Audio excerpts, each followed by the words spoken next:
we are continuing with the current model with the rules and regulations governing the handling of dangerous goods or cargo. After the Second World War, the world witnessed a lot of devastation,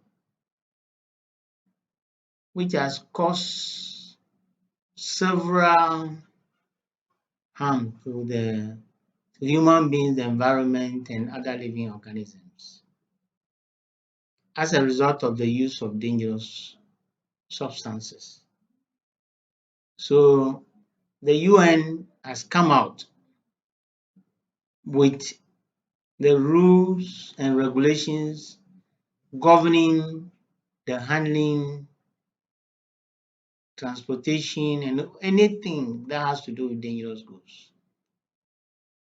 So we have how to transport, the storage, the use and disposal of dangerous goods.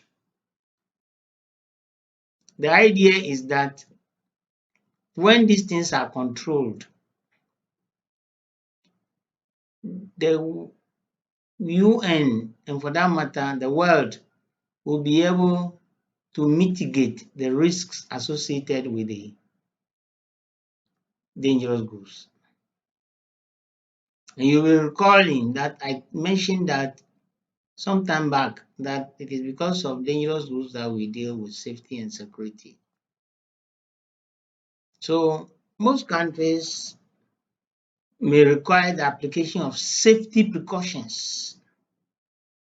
Hence the need for countries to regulate the hazardous materials by laws which are subject to several international treaties.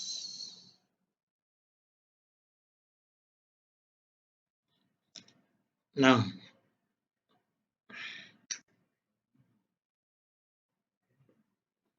the first of the rules and regulations is that which apply to the transportation of dangerous goods by road,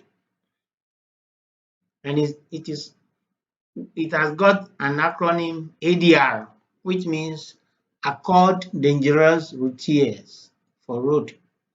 It's a French word, and it is an European Union agreement concerning the international carriage of dangerous goods by road. And this was reached in Geneva on September 30th, 1957, and came into force on January 29, 1968, under the auspices of the UNECE, that's the United Nations Economic Commission for Europe. It is instructive to note that there is a difference between the coming into force of a treaty and its signature. There are times that you can sign a treaty, but if you are not able to get the required number which can bring it into force, becomes a problem. So it will be hanging in there. So when you look at this particular treaty, it was reached in Geneva on September 30th, 1957, and it actually came into force on January 29, 1968. So this is what you must take good note of.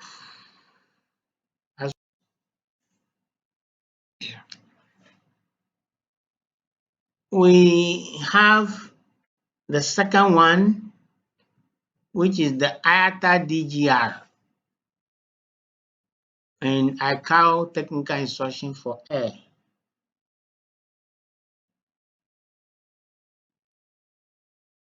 Both the ICAO, that is, ICAO is the International Civil Aviation Organization, it was set up by 52 states in 1944 in Chicago, USA, and the IATA, the International Air Transport Association, which were founded in April 1945 in Havana, Cuba, have developed regulations for air transport of dangerous goods based on the UN model. So like I was telling you, based on the US model, these various rules have been fashioned. The third one, you have seen the first one with the road, then the second one with the air. So we are dealing with the modes, air, road. Now we have the sea, which is the rule governing that one is the International Maritime Dangerous Goods Code. It will be called that there was some terrorist attack on the US on September 11, 2001. And as a result of that, the world woke up to the realization that there is the need to safeguard the various modes, not only the air, but all other modes of transport of dangerous goods.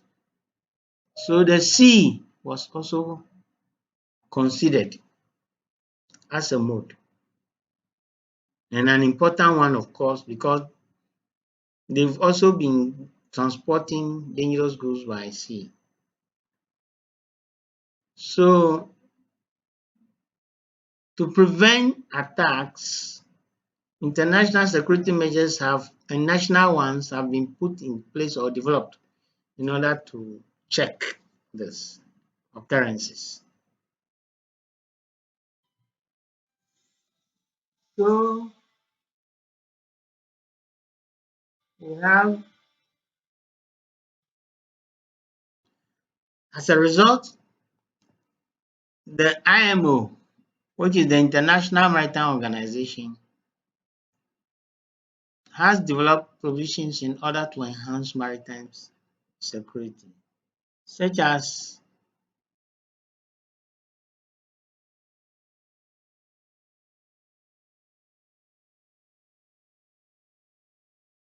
the ISPS, International Ship and Port Facility Security Code, which came into force on July 1st, 2004, based on the SOLAS, that's the International Convention for the Safety of Life at Sea,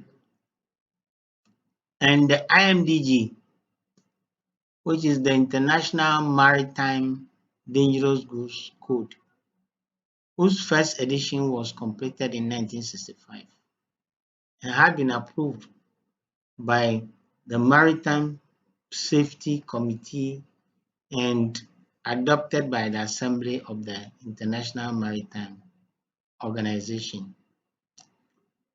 Please kindly take note of the fact that we are talking about International Maritime Organization vis-a-vis the Maritime Safety Committee. Here, MSC is not Mediterranean Shipping Company, but is Maritime Safety Committee. Please take note. The last but not the least of the modes is the RID, which is the rail. That is the international carriage of dangerous goods by rail. This applies to the international carriage of dangerous goods by rail on the territory of all member states of the COTIF. COTIF here means Convention Concerning International Carriage by Rail of May 9, 1980. So in short, all the individual nations or organizations that have signed on to this treaty are to ensure that their rules and regulations governing the transport of dangerous goods should be modeled along the lines of the UN specific